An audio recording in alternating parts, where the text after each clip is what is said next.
Hello everybody and welcome back to week 3 of Sabbath School. ਸਾਰਿਆਂ ਨੂੰ ਜੀ ਆਇਆਂ ਕਰ ਰਹੇ ਹਾਂ Sabbath School ਦੇ ਵਿੱਚ।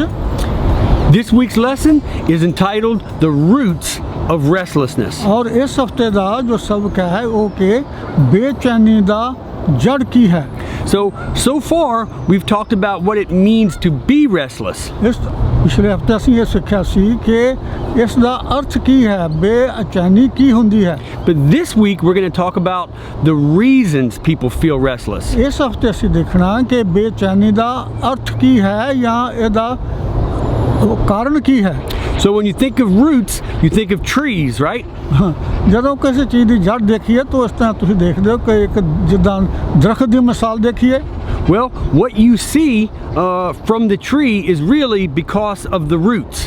ਔਰ ਅਗਰ ਤੁਸੀਂ ਦਰਖਤ ਨੂੰ ਦੇਖੋ ਤਾਂ ਪਹਿਲਾਂ ਤੁਸੀਂ ਦੇਖੋ ਕਿ ਦਰਖਤ ਹੈ ਉਹ ਜੜ੍ਹਾਂ ਦੇ ਉੱਤੇ ਕਾਇਮ ਹੈ। So it's the same way when people feel restless. ਔਰ ਬਿਲਕੁਲ ਇਦਾਂ ਹੈ ਜਦੋਂ ਕਿ ਇੱਕ ਇਨਸਾਨ ਜਿਹੜਾ ਉਹ ਬੇਚੈਨ ਹੈ ਤੇ ਉਹਦੀ ਵੀ ਕੋਈ ਜੜ ਹੁੰਦੀ ਹੈ ਥੱਲੇ। So the question is, what type of root can produce that type of fruit? ਔਰ ਫਿਰ ਇਸ ਤਰ੍ਹਾਂ ਦੇਖਦੇ ਹਾਂ ਕਿ ਜਿਹੜੀ ਜੜ ਹੈ ਉਹ ਕਿਸ ਤਰ੍ਹਾਂ ਦਾ ਫਲ ਮਿਲਦਾ ਹੈ। This week we're going to take a look at 4 reasons people feel restless and anxious inside. ਇਸ ਅਸੀਂ ਦੇਖਾਂਗੇ ਕਿ ਇਸ ਹਫਤੇ 4 ਕਾਰਨ ਨੇ, 4 ਜੜ੍ਹਾਂ ਨੇ ਜਿਹਦੇ ਕਾਰਨ ਕਿ ਇਨਸਾਨ ਜਿਹੜਾ ਹੈ ਉਹ ਬੇਚੈਨ ਹੁੰਦਾ ਹੈ। So the first is conflict or division. ਔਰ ਸਭ ਤੋਂ ਪਹਿਲਾਂ ਹੈ ਜਦੋਂ ਕਿ ਕੋਈ ਕਿਸੇ ਗੱਲ ਦਾ ਝਗੜਾ ਹੁੰਦਾ ਹੈ। Matthew chapter 10 verse 35. ਔਰ ਮਤੀ ਦੀ ਅੰਜੀਲ ਬਾਈਬਲ ਦੇ ਵਿੱਚ ਉਹਦਾ 10ਵਾਂ ਬਾਬ ਉਹਦੀ 35ਵੀਂ ਸ਼ਲੋਕ ਦੇ ਵਿੱਚ Jesus said that I did not come to bring peace but a sword. ਪ੍ਰਭੂ ਯਿਸੂ ਮਸੀਹ ਨੇ ਕਿਹਾ ਕਿ ਮੈਂ ਸੁਲ੍ਹਾ ਕਰਾਉਣ ਨਹੀਂ ਬਲਕਿ ਤਲਵਾਰ ਚਲਾਉਣ ਆਇਆ। He says that when people accept him, that can create division in their lives. ਪ੍ਰਭੂ ਯਿਸੂ ਮਸੀਹ ਨੇ ਕਿਹਾ ਕਿ ਜਦੋਂ ਕੋਈ ਮੇਰੇ ਪਿੱਛੇ ਚੱਲਣਾ ਚਾਹੇ ਤੇ ਉਹਦੇ ਵਿੱਚ ਫਿਰ ਜ਼ਰੂਰ ਕੋਈ ਨਾ ਕੋਈ ਵੰਡ ਪਏਗੀ। The reason is because sometimes only one person in a family accepts Christ. ਕਿਉਂਕਿ ਕਦੇ-ਕਦੇ ਜਦੋਂ ਕਿ ਇੱਕ ਖਾਨਦਾਨ ਦੇ ਵਿੱਚ ਸਿਰਫ ਇੱਕ ਹੀ ਇਨਸਾਨ ਪ੍ਰਭੂ ਯਿਸੂ ਮਸੀਹ ਸੇ ਚੱਲਣਾ ਸ਼ੁਰੂ ਕਰਦਾ ਹੈ। So maybe you're the only one in your family, or maybe amongst all of your friends, you're the only one who has accepted Christ. ਹੋ ਸਕਦਾ ਹੈ ਕਿ ਅਗਰ ਤੁਸੀਂ ਆਪਣੇ ਪਰਿਵਾਰ ਦੇ ਵਿੱਚੋਂ ਇਕੱਲੇ ਮਨੁੱਖ ਜਾਂ ਇਸਤਰੀ ਹੋ ਜਾਂ ਆਪਣੇ ਦੋਸਤਾਂ ਦੇ ਵਿੱਚੋਂ ਤੁਸੀਂ ਇਕੱਲੇ ਹੋ ਜਿਨ੍ਹਾਂ ਨੇ ਫੈਸਲਾ ਕਰ ਲਿਆ ਕਿ ਪ੍ਰਭੂ ਯਿਸੂ ਮਸੀਹ ਨੂੰ ਸਵੀਕਾਰ ਕਰਕੇ ਉਹਦੇ ਪਿੱਛੇ ਚੱਲਣਾ ਹੈ। Now this can create a lot of conflict, a lot of tension. ਇਸ ਦੇ ਨਾਲ ਹੋ ਸਕਦਾ ਕਿਸੇ ਤਰ੍ਹਾਂ ਦੀ ਝਗੜਾ ਸ਼ੁਰੂ ਹੋ ਜਾਏ। When you're the only one that's trying to serve God, people can butt heads. ਔਰ ਸਿਰਫ ਤੁਸੀਂ ਇਕੱਲੇ ਹੀ ਨਹੀਂ ਲੇਕਿਨ ਬਹੁਤ ਸਾਰੇ ਹੋਰ ਵੀ ਲੋਕ ਨੇ ਕਿ ਜਿਨ੍ਹਾਂ ਦੇ ਸਿਰ ਕਤਲ ਕੀਤੇ ਜਾਂਦੇ ਨੇ।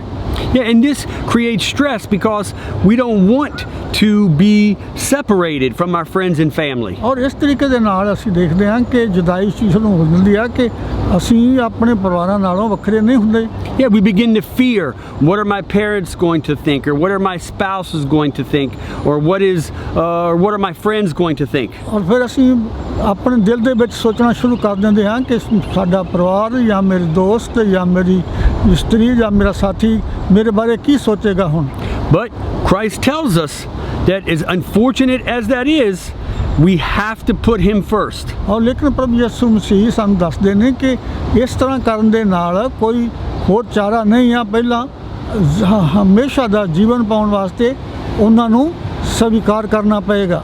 We have to put him first because he put us first. ਕਿਉਂਕਿ ਸਾਨੂੰ ਉਹਨਾਂ ਨੂੰ ਪਹਿਲ ਦੇਣੀ ਪਏਗੀ ਕਿਉਂਕਿ ਉਹਨਾਂ ਨੇ ਸਾਨੂੰ ਪਹਿਲ ਦਿੱਤੀ ਆ ਸਾਨੂੰ ਬਚਾਉਣ ਵਾਸਤੇ। So I'm sure it was stressful for Jesus to leave his father and come here amongst people who didn't accept him. ਔਰ ਇਸ ਤਰ੍ਹਾਂ ਹੀ ਹੈ ਕਿ ਜਦੋਂ ਪ੍ਰਭੂ ਯਿਸੂ ਮਸੀਹ ਦੇ ਪਿੱਛੇ ਹੀ ਚੱਲਣਾ ਸ਼ੁਰੂ ਕਰਦੇ ਹਾਂ ਤੇ ਫਿਰ ਅਸੀਂ ਬਿਲਕੁਲ ਅਫਸੋਸ ਦੇ ਵਿੱਚ ਜਾਂ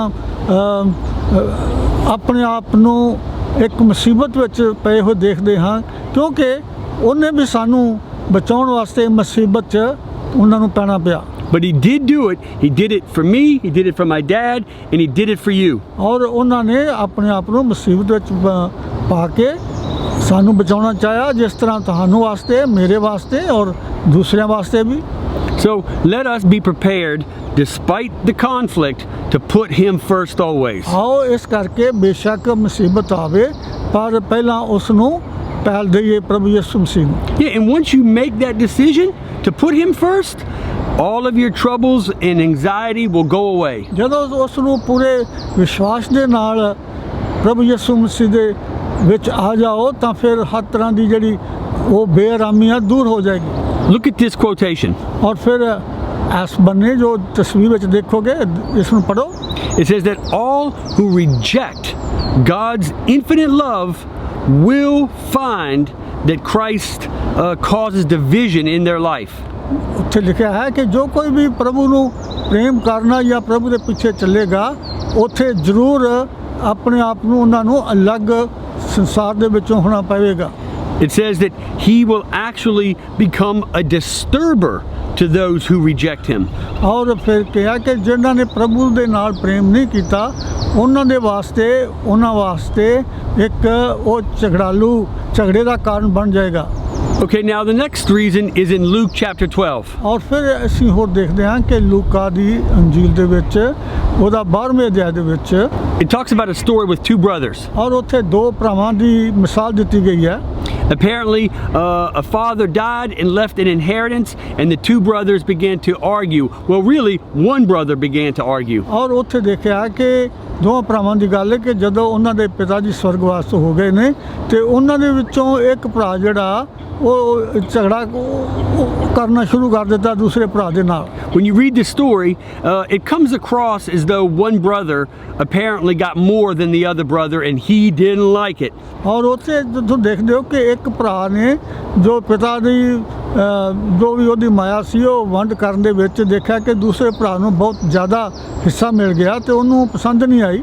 Well, that brother that was unhappy wanted Jesus to get involved and make the other brother share the inheritance. ਔਰ ਉਹ ਫਿਰ ਪ੍ਰਭੂ ਯਿਸੂ ਮਸੀਹ ਕੋਲ ਆਏ ਤੇ ਉਹ ਚਾਹੁੰਦੇ ਸੀ ਕਿ ਪ੍ਰਭੂ ਯਿਸੂ ਮਸੀਹ ਨੂੰ ਕਿ ਉਹ ਦੂਸਰੇ ਭਰਾ ਦੇ ਕੋਲ ਜਾ ਕੇ ਉਹਨੂੰ ਸਮਝਾਏ ਕਿ ਉਹਨੂੰ ਪੂਰਾ ਹਿੱਸਾ ਦੇ।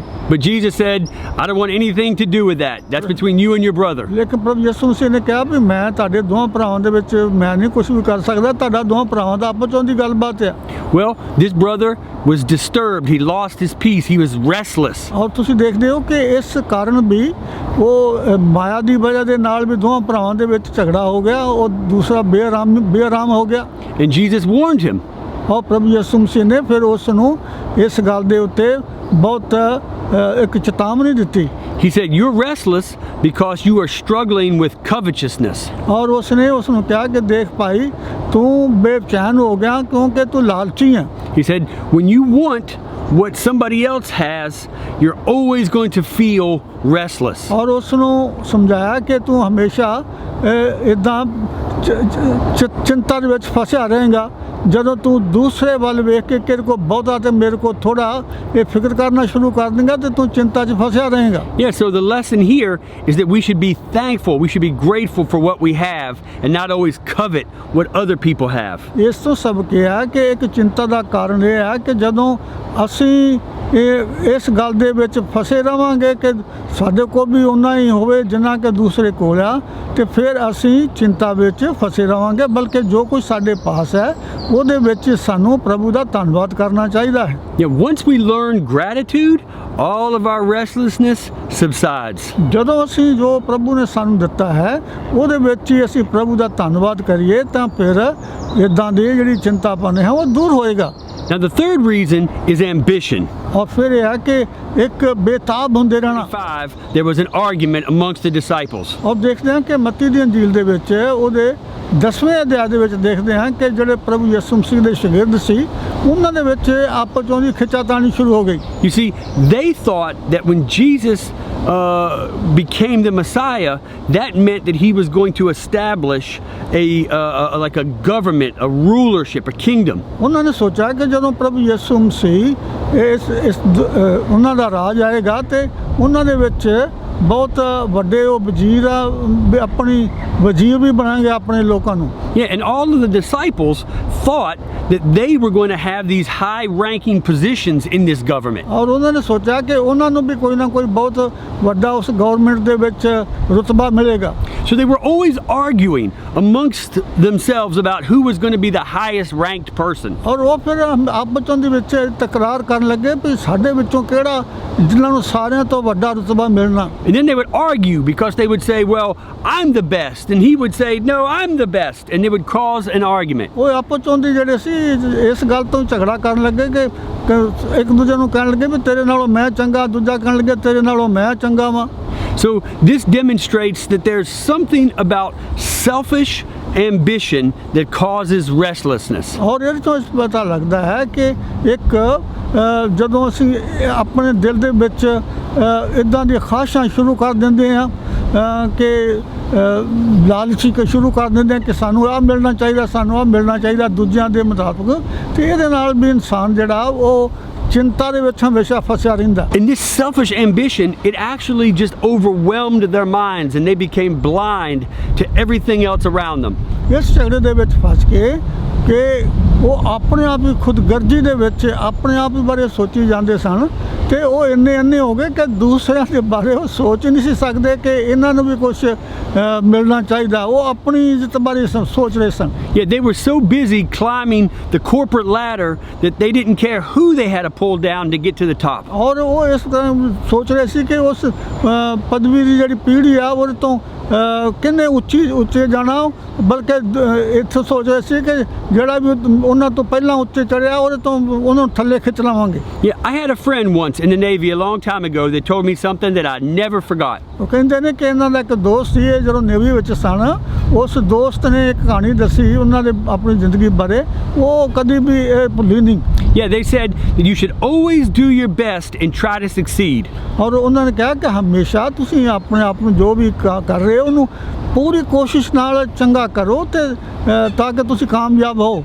But never at the expense of others. ਪਰ ਇੰਨੀ ਵੀ ਨਾ ਕੋਸ਼ਿਸ਼ ਕਰੋ ਕਿ ਤੁਸੀਂ ਦੂਸਰੇ ਦਾ ਦਰਜਾ ਖੋ ਕੇ ਤੇ ਉਹਦੀ ਜਗ੍ਹਾ ਕਾਇਮ ਹੋਣ ਦੀ ਕੋਸ਼ਿਸ਼ ਕਰੋ। So this type of selfish ambition to climb to the top, no matter what, it always creates tension and anxiety and restlessness. ਇਸ ਤਰੀਕੇ ਦੇ ਨਾਲ ਸੋਚਣਾ ਕਿ ਦੂਸਰੇ ਦੀ ਕੁਰਸੀ ਖੋ ਕੇ ਉਹਦੇ ਉੱਤੇ ਬਹਿਣ ਦੇ ਨਾਲ ਇੱਦਾਂ ਦੇ ਨਾਲ ਹਮੇਸ਼ਾ ਇਨਸਾਨ ਦੇ ਦਿਲ ਦੇ ਵਿੱਚ ਚਿੰਤਾ ਭਰੀ ਰਹੇਗੀ। But when we care about the success of others, we can relax and all of our restlessness subsides. ਜਦੋਂ ਅਸੀਂ ਦੂਸਰੇ ਦਾ ਵਾਧਾ, ਦੂਸਰੇ ਦੀ ਤਰੱਕੀ ਬਾਰੇ ਸੋਚਾਂਗੇ ਤੇ ਹਮੇਸ਼ਾ ਦਿਲ ਦੇ ਵਿੱਚ ਤਸੱਲੀ ਭਰੀ ਰਹੇਗੀ। Okay, and then there's root number 4, hypocrisy. ਔਰ ਚੌਥੀ ਜਿਹੜੀ ਹੈ ਉਹ ਜੜ ਜਿਹੜੀ ਹੈ ਚਿੰਤਾਪਨ ਦੀ, ਉਹ ਇਹ ਹੈ ਕਿ ਇੱਕ ਕਪਟਾਪਨ, ਕਪਟੀ ਬਣ ਜਾਣਾ। In Matthew chapter 23, Jesus is speaking to a group of people that he believes are hypocrites. ਔਰ ਮੱਤੀ ਦੀ ਅੰਜੀਲ ਉਹਦੇ 23ਵੀਂ ਆਇਤ ਦੇ ਵਿੱਚ ਪ੍ਰਭੂ ਯਿਸੂ ਮਸੀਹ ਉਹਨਾਂ ਲੋਕਾਂ ਦੇ ਨਾਲ ਗੱਲਬਾਤ ਕਰ ਰਹੇ ਨੇ ਜਿਹੜੇ ਕਿ ਕਪਟੀ ਸਨ ਕਿ ਉਹਨਾਂ ਨੂੰ ਕਿਹਾ ਕਿ ਤੁਸੀਂ ਕਪਟੀ ਜੇ। Now normally Jesus has nothing but kind words for everyone. ਪ੍ਰਭੂ ਯਿਸੂ ਮਸੀਹ ਦੇ ਸ਼ਬਦ ਜਿਹੜੇ ਉਹਨਾਂ ਦੇ ਮੁਖ ਤੋਂ ਨਿਕਲਦੇ ਸਨ ਆਮ ਤੌਰ ਉੱਤੇ ਹਮੇਸ਼ਾ ਉਹ ਬੜੇ ਅੱਛੇ ਲੋਕਾਂ ਨੂੰ ਸੁਖਦਾਇਕ ਸ਼ਬਦ ਨਿਕਲਦੇ ਸਨ ਉਹਨਾਂ ਵਾਸਤੇ। But Jesus did not have anything nice to say about people who are hypocrites. ਲੇਕਿਨ ਉਹ ਲੋਕ ਜਿਹੜੇ ਕਪਟੀ ਲੋਕ ਸਨ ਉਹਨਾਂ ਦੇ ਵਾਸਤੇ ਪ੍ਰਭੂ ਯਿਸੂ ਮਸੀਹ ਦੇ ਮੁਖ ਤੋਂ ਜੋ ਵੀ ਅਲਫਾਜ਼ ਨਿਕਲੇ ਉਹ ਅੱਛੇ ਨਹੀਂ ਸਨ। So why is that? Why did Jesus have such a problem with hypocrisy? ਔਰ ਇਹ ਲੋਕ ਜਿਹੜੇ ਕਪਟੀ ਲੋਕ ਸਨ ਕਿਉਂ ਉਹਨਾਂ ਵਾਸਤੇ ਪ੍ਰਭੂ ਯਿਸੂ ਮਸੀਹ ਉਹਨਾਂ ਦੇ ਅੱਛੇ ਲਫ਼ਜ਼ ਨਹੀਂ ਨਿਕਲੇ? Well, when Jesus used this term, hypocrite, he was in an area where there was a lot of Greek culture. ਔਰ ਇਹ ਜਦੋਂ ਪ੍ਰਭੂ ਯਿਸੂ ਮਸੀਹ ਨੇ ਉਹਨਾਂ ਲੋਕਾਂ ਦੇ ਉੱਤੇ ਸ਼ਬਦ ਇਸਤੇਮਾਲ ਕੀਤੇ ਉਹ ਉਸ ਵੇਲੇ ਯੂਨਾਨੀ ਲੋਕਾਂ ਜਿਹੜੇ ਸਨ ਉਹ ਉਹਨਾਂ ਦੇ ਚਾਰੋਂ ਤਰਫ ਸਨ ਜਿਨ੍ਹਾਂ ਦੇ ਵਿੱਚ ਉਹ ਖੜੇ ਸਨ। And the word that Jesus used actually was in reference to an actor, a person who pretended to be something that they were not. ਔਰ ਇਹ ਜੋ ਉਹਨਾਂ ਨੇ ਸ਼ਬਦ ਇਸਤੇਮਾਲ ਕੀਤੇ ਉਹ ਇਸ ਤਰ੍ਹਾਂ ਨੇ ਕਿ ਜਿਸ ਤਰ੍ਹਾਂ ਲੋਕ ਐਕਟਰ ਜਿਹੜੇ ਹੁੰਦੇ ਆ ਉਹ ਅਸਲੀਅਤ ਦੇ ਵਿੱਚ ਜੋ ਐਕਟਿੰਗ ਕਰਦੇ ਨੇ ਉਹ ਨਹੀਂ ਹੁੰਦੇ। ਸੋ ਇਹ ਉਹ ਲੋਕ ਸਨ ਜੋ ਕਿ ਕੁਛ ਉਹ ਕਹਿੰਦੇ ਕੁਛ ਸਨ ਪਰ ਕਰਦੇ ਕੁਛ ਸਨ। Now, this really causes a lot of restlessness in people. ਔਰ ਇਹ ਲੋਕ ਜੋ ਹੁੰਦੇ ਨੇ ਜਦੋਂ ਲੋਕ ਉਹਨਾਂ ਵੱਲ ਦੇਖਦੇ ਨੇ ਤੇ ਉਹਨਾਂ ਦੇ ਵਿੱਚ ਬੜੀ ਬੇਚੈਨੀ ਹੁੰਦੀ ਆ। Yeah, see, when we live double lives, it can cause a lot of stress for us. ਔਰ ਇਸੇ ਤਰੀਕੇ ਨਾਲ ਉਹ ਇਨਸਾਨ ਜੋ ਕਿ ਕਹਿੰਦੇ ਲੋਕਾਂ ਨੂੰ ਕੁਛ ਨੇ ਕਰਦੇ ਕੁਛ ਨੇ ਤੇ ਇਹਦੇ ਨਾਲ ਉਹਨਾਂ ਦੀ ਜ਼ਿੰਦਗੀ ਦੇ ਵਿੱਚ ਕਦੇ ਵੀ ਸੁੱਖ ਦਾ ਸਾਹ ਨਹੀਂ ਆਉਂਦਾ। Some of us are living more than double lives. We're living 3 and 4 and 5 different lives. ਔਰ ਸਾਡੇ ਵਿੱਚੋਂ ਬਹੁਤ ਸਾਰੇ ਲੋਕ ਨੇ ਜਿਨ੍ਹਾਂ ਕਿ ਜ਼ਿੰਦਗੀ ਦੇ ਵਿੱਚ ਬਹੁਤ ਸਾਰੇ ਲੋਕਾਂ ਨੂੰ ਭੁਲੇਖਾ ਦੇ ਕੇ ਤੇ ਆਪਣਾ ਜੀਵਨ ਬਤੀਤ ਕਰ ਰਹੇ ਨੇ। Yeah, we're one person at home. ਅਸੀਂ ਜੋ ਘਰ ਦੇ ਵਿੱਚ ਸਾਡਾ ਜੀਵਨ ਹੈ ਉਹ ਹੋਰ ਤਰੀਕੇ ਦੇ ਨਾਲ ਹੈ। We're another person at church. ਜਦੋਂ ਕਿ ਅਸੀਂ ਇਬਾਦਤ ਗਾਹਾਂ ਦੇ ਵਿੱਚ ਜਾਂ ਪ੍ਰਾਰਥਨਾ ਘਰਾਂ ਦੇ ਵਿੱਚ ਜਾਂਦੇ ਹਾਂ ਤਾਂ ਉਦੋਂ ਸਾਡਾ ਜੀਵਨ ਲੋਕਾਂ ਦੇ ਸਾਹਮਣੇ ਹੋਰ ਤਰ੍ਹਾਂ ਦਾ ਹੁੰਦਾ। Yeah, then we're another person when we go to work. ਜਦੋਂ ਕਿਸੇ ਕੰਮ ਤੇ ਜਾਂਦੇ ਹਾਂ ਤਾਂ ਉਦੋਂ ਵੀ ਸਾਡਾ ਵਤੀਰਾ ਲੋਕਾਂ ਦੇ ਨਾਲ ਹੋਰ ਤਰ੍ਹਾਂ ਦਾ ਹੁੰਦਾ। Yeah, and we're trying to make people believe that we're something that maybe, just maybe, we really aren't. ਔਰ ਜਦੋਂ ਅਸੀਂ ਇਹਨਾਂ ਲੋਕਾਂ ਦੇ ਨਾਲ ਬਾਹਰ ਘਰੋਂ ਵੱਖਰਾ ਵੱਖਰਾ ਵਤੀਰਾ ਕਰਦੇ ਹਾਂ ਤੇ ਆਪਣੇ ਜੀਵਨ ਦੇ ਵਿੱਚ ਲੋਕਾਂ ਦੇ ਨਾਲ ਇਦਾਂ ਦਾ ਵਤਾਰਾ ਕਰਦੇ ਹਾਂ ਜਦੋਂ ਕਿ ਹਕੀਕਤ ਦੇ ਵਿੱਚ ਸਾਡਾ ਉਹ ਅਸਲੀ ਜੀਵਨ ਨਹੀਂ ਹੁੰਦਾ। Yeah, it's like we're living pretend lives, Dad. ਔਰ ਜਿਸ ਤਰ੍ਹਾਂ ਕਿ ਅਸੀਂ ਲੋਕਾਂ ਨੂੰ ਭੁਲੇਖਾ ਦੇ ਕੇ ਤੇ ਆਪਣਾ ਜੀਵਨ ਬਤੀਤ ਕਰ ਰਹੇ ਹਾਂ। But this is very stressful. ਔਰ ਇਹਦੇ ਨਾਲ ਇਨਸਾਨ ਦਾ ਜੀਵਨ ਜਿਹੜਾ ਉਹ ਦੁੱਖ ਭਰਿਆ ਹੁੰਦਾ। So, the solution? ਲੇਕਿਨ ਉਹਦਾ ਹੱਲ ਕੀ ਹੈ? Just accept Christ and be a Christian all the time. ਔਰ ਇਸ ਦਾ ਇਹ ਹੈ ਕਿ ਪ੍ਰਭੂ ਯਿਸੂ ਮਸੀਹ ਨੂੰ ਸਵੀਕਾਰ ਕਰੋ ਔਰ ਜਿਸ ਤਰ੍ਹਾਂ ਦਾ ਜੀਵਨ ਉਹਨਾਂ ਦਾ ਹੈ ਉਸੇ ਜੀਵਨ ਦੇ ਉੱਤੇ ਖੁੱਲ੍ਹੇਆਮ ਆਪਣਾ ਜੀਵਨ ਬਤੀਤ ਕਰੋ। No more make-believe. ਔਰ ਇਦਾਂ ਦੀ ਕੋਸ਼ਿਸ਼ ਨਾ ਕਰੋ ਕਿ ਲੁਕ ਕੇ ਲੋਕਾਂ ਨੂੰ ਧੋਖਾ ਦਿਓ। So now that we've discussed the 4 roots of restlessness, let's talk about the one solution. ਔਰ ਅਸੀਂ 4 ਕਾਰਨ ਦੇਖੇ ਕਿ ਮਨੁੱਖ ਦੇ ਵਿੱਚ ਚਿੰਤਾਪਨ ਜਿਹੜਾ ਹੈ ਉਹ ਕਿਸ ਤਰ੍ਹਾਂ ਹੁੰਦਾ ਹੈ ਔਰ ਲੇਕਿਨ ਹੁਣ ਦੇਖੀਏ ਵੀ ਇਹਦਾ ਦਾ ਕੀ ਇਹਨਾਂ ਨੂੰ ਅਸੀਂ ਕਿਸ ਤਰ੍ਹਾਂ ਦੂਰ ਕਰ ਸਕਦੇ ਹਾਂ। Look at these words of Jesus in John chapter 14. ਔਰ ਪ੍ਰਭੂ ਯਿਸੂ ਮਸੀਹ ਦੇ ਉਹਨਾਂ ਸ਼ਬਦਾਂ ਨੂੰ ਗੌਰ ਕਰੋ ਜਿਹੜਾ ਕਿ ਯਹੋਨਾ 14 ਬਾਬ ਦੇ ਵਿੱਚ ਪ੍ਰਭੂ ਯਿਸੂ ਮਸੀਹ ਨੇ ਗੱਲ ਕਹੀ ਹੈ। Jesus says, don't let your heart be troubled. ਹਾਂ ਪ੍ਰਭੂ ਯਿਸੂ ਮਸੀਹ ਨੇ ਕਿਹਾ ਕਿ ਤੁਹਾਡਾ ਦਿਲ ਨਾ ਘਬਰਾਵੇ ਚਿੰਤਾ ਦੇ ਵਿੱਚ। Isn't it wonderful that Jesus cares about how we feel? ਔਰ ਤੁਹਾਨੂੰ ਇਸ ਗੱਲ ਤੋਂ ਕੋਈ ਅੱਛੀ ਗੱਲ ਨਹੀਂ ਲੱਗਦੀ ਕਿ ਜਦੋਂ ਪ੍ਰਭੂ ਯਿਸੂ ਸਾਡੇ ਚਿੰਤਾਪਨ ਨੂੰ ਦੇਖਦੇ ਹੋਏ ਤੇ ਤਾਂ ਉਹ ਸਾਨੂੰ ਕਹਿੰਦੇ ਨੇ ਕਿ ਤੁਹਾਡਾ ਦਿਲ ਨਾ ਘਬਰਾਵੇ। Yeah, when we're troubled, when you're troubled, he's troubled. ਔਰ ਜਦੋਂ ਅਸੀਂ ਘਬਰਾਉਂਦੇ ਹਾਂ ਤੁਸੀਂ ਘਬਰਾਉਂਦੇ ਹੋ ਤਾਂ ਪ੍ਰਭੂ ਯਿਸੂ ਮਸੀਹ ਦੇ ਦਿਲ ਨੂੰ ਵੀ ਦੁੱਖ ਹੁੰਦਾ ਹੈ। So he says, don't let your heart be troubled. If ye believe in God, believe also in me. ਔਰ ਉਸਨੇ ਕਿਹਾ ਕਿ ਇਸ ਕਰਕੇ ਕਿਹਾ ਕਿ ਤੁਹਾਡਾ ਦਿਲ ਬਿਲਕੁਲ ਨਾ ਘਬਰਾਵੇ ਅਗਰ ਤੁਸੀਂ ਪ੍ਰਭੂ ਉਤੇ ਵਿਸ਼ਵਾਸ ਕਰਦੇ ਹੋ ਤਾਂ ਮੇਰੇ ਉੱਤੇ ਵੀ ਵਿਸ਼ਵਾਸ ਕਰੋ।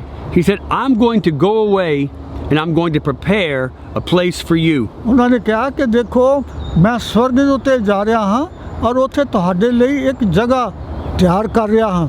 That way, one day, wherever I am, you can be there with me together forever. ਔਰ ਉਹਨਾਂ ਨੇ ਕਿਹਾ ਕਿ ਇੱਕ ਦਿਨ ਉਹ ਆਉਣ ਵਾਲਾ ਹੈ ਜਿੱਥੇ ਮੈਂ ਵਾਂ ਉੱਥੇ ਤੁਸੀਂ ਵੀ ਮੇਰੇ ਨਾਲ ਹੋਗੇ। No matter what you're going through, no matter what type of anxiety or stress or restlessness, always remember that Christ is preparing a place for you. ਔਰ ਇਸ ਗੱਲ ਦੀ ਪਰਵਾਹ ਨਾ ਕਰੋ ਕਿ ਇਸ ਵੇਲੇ ਕਿਸ ਵੀ ਦੁੱਖ ਦੇ ਵਿੱਚ ਤੁਸੀਂ ਹੋ ਯਾਦ ਰੱਖੋ ਕਿ ਤੁਹਾਡੇ ਵਾਸਤੇ ਪ੍ਰਭੂ ਜਿੱਥੇ ਵੀ ਉਹ ਹੈ ਨੇ ਇੱਕ ਬਹੁਤ ਸ਼ਾਂਤ ਭਰਿਆ ਜਗ੍ਹਾ ਤਿਆਰ ਕਰ ਰਹੇ ਨੇ। Yep, take your mind off of your problems and focus on God's promises. ਔਰ ਇਸ ਕਰਕੇ ਜੋ ਵੀ ਚਿੰਤਾ ਦਾ ਕਾਰਨ ਤੁਹਾਡੇ ਪਾਸ ਹੈ ਉਸ ਨੂੰ ਦੂਰ ਕਰਕੇ ਪ੍ਰਭੂ ਦੇ ਉੱਤੇ ਵਿਸ਼ਵਾਸ ਕਰੋ। In all of our restlessness, will subside. ਔਰ ਇਹ तमाम ਜੋ ਚਿੰਤਾ ਦੇ ਕਾਰਨ ਨੇ ਆਪਣੇ ਆਪ ਦੂਰ ਹੋ ਜਾਣਗੇ। Look at this quotation in closing. ਔਰ ਅੰਤ ਦੇ ਵਿੱਚ ਇਹ ਜੋ ਤਸਵੀਰ ਹੈ ਇਹਦੇ ਉੱਤੇ ਪੜ੍ਹ ਕੇ ਗੌਰ ਕਰੋ। It says there can be no growth in the life that is self-centered. ਉੱਤੇ ਲਿਖਿਆ ਹੈ ਕਿ ਉਸ ਇਨਸਾਨ ਦੇ ਜੀਵਨ ਵਿੱਚ ਕਦੇ ਵੀ ਲਾਭਦਾਇਕ ਤਰੱਕੀ ਨਹੀਂ ਹੋ ਸਕਦੀ ਜਿਸ ਦਾ ਜੀਵਨ ਖੁਦਗਰਜ਼ੀ ਦੇ ਨਾਲ ਭਰਿਆ ਹੋਇਆ ਹੈ। If you have accepted Christ as your Savior, then forget about yourself. ਔਰ ਅਗਰ ਤੁਸੀਂ ਪ੍ਰਭੂ ਯਿਸੂ ਮਸੀਹ ਨੂੰ ਸਵੀਕਾਰ ਕਰ ਲਿਆ ਹੈ ਤੇ ਆਪਣੇ ਆਪ ਨੂੰ ਭੁੱਲ ਜਾਓ। Spend your life trying to help others. ਔਰ ਆਪਣਾ ਜੀਵਨ ਦੂਸਰਿਆਂ ਦੀ ਤਰੱਕੀ ਵਾਸਤੇ ਖਰਚ ਕਰ ਦਿਓ। Talk of the love of Christ. ਔਰ ਪ੍ਰਭੂ ਯਿਸੂ ਮਸੀਹ ਦੇ ਪ੍ਰੇਮ ਦੇ ਬਾਰੇ ਲੋਕਾਂ ਨੂੰ ਦੱਸੋ, ਗੱਲਬਾਤ ਕਰੋ। Tell everyone about His goodness. ਔਰ ਸਾਰਿਆਂ ਨੂੰ ਪ੍ਰਭੂ ਯਿਸੂ ਮਸੀਹ ਦਾ ਜੋ ਭਲਾਈ ਹੈ ਉਹਨਾਂ ਦੇ ਵਿੱਚ ਉਹਦਾ ਜ਼ਿਕਰ ਕਰੋ। Do every duty that presents itself. ਔਰ ਜੋ ਤੁਹਾਡਾ ਫਰਜ਼ ਬਣਦਾ ਹੈ ਉਹ ਆਪਣੇ ਜੀਵਨ ਦੇ ਵਿੱਚ ਪੇਸ਼ ਕਰੋ। Carry the burden of souls upon your heart. ਔਰ ਉਹਨਾਂ ਰੂਹਾਂ ਨੂੰ ਲਾਭਦਾਇਕ ਬਣਾਉਣ ਵਾਸਤੇ ਆਪਣੇ ਜੀਵਨ ਵਿੱਚ ਬੋਝ ਚੁੱਕੀ ਜਾਓ। And by every means possible in your power, seek and save the lost. ਔਰ ਹਰ ਸਮੇਂ ਦੇ ਵਿੱਚ ਹਰ ਲਾਭਦਾਇਕ ਕਾਰਨ ਦੇ ਨਾਲ ਯਾਦ ਰੱਖੋ ਕਿਸੇ ਦਾ ਜੀਵਨ ਬਦਲਣ ਦੀ ਕੋਸ਼ਿਸ਼ ਕਰੋ। So that brings us to the end of this week's lesson. ਔਰ ਇਸ ਹਫਤੇ ਦਾ ਅੱਜ ਦਾ ਜੋ ਸਬਕ ਸੀ ਅੰਤ ਹੋ ਗਿਆ। My dad and I were so glad you joined us, and we look forward to seeing you back again next week for lesson number 4. ਔਰ ਫਿਰ ਅਗਲੇ ਹਫਤੇ ਤੱਕ ਅਸੀਂ ਤੁਹਾਡੇ ਦੋਨਾਂ ਦੀ ਇੰਤਜ਼ਾਰ ਕਰਾਂਗੇ ਅਗਲੇ ਸਬਕ ਵਾਸਤੇ। Now, as always, my pop is going to pray and offer you a blessing. ਔਰ ਜਿਸ ਤਰ੍ਹਾਂ ਹਮੇਸ਼ਾ ਵਾਸਤੇ ਅਸੀਂ ਹੁਣ ਰਲ ਕੇ ਪ੍ਰਾਰਥਨਾ ਕਰਾਂਗੇ। ਸਰਵ ਸ਼ਕਤੀਮਾਨ ਪ੍ਰਭੂ ਤੁਹਾਡਾ ਧੰਨਵਾਦ ਕਰਦੇ ਹਾਂ ਅੱਜ ਦੇ ਲੈਸਨ ਵਾਸਤੇ। ਸਾਨੂੰ ਸ਼ਕਤੀ ਦਿਓ ਕਿ ਤੁਹਾਡੇ ਵਿੱਚ ਹੋ ਕੇ ਅਸੀਂ ਤੁਹਾਡੀ ਸ਼ਕਤੀ ਦੇ ਨਾਲ ਆਪਣਾ ਜੀਵਨ ਸਫਲ ਕਰ ਸਕੀਏ ਔਰ ਦੂਸਰਿਆਂ ਨੂੰ ਵੀ ਉਹੀ ਸ਼ਕਤੀ ਦੇ ਸਕੀਏ ਜੋ ਤੁਹਾਡੇ ਪਾਸ ਹੈ, ਕਿਉਂਕਿ ਸਭ ਕੁਝ ਉਸੇ ਦੇ ਨਾਂ 'ਤੇ ਮੰਗਦੇ ਹਾਂ ਜਿਸ ਦੇ ਪਾਸ ਇਹ ਸਭ ਸ਼ਕਤੀ ਹੈ, ਪ੍ਰਭੂ ਯਿਸੂ ਮਸੀਹ ਦੇ ਨਾਂ 'ਤੇ ਆਮੀਨ। Amen.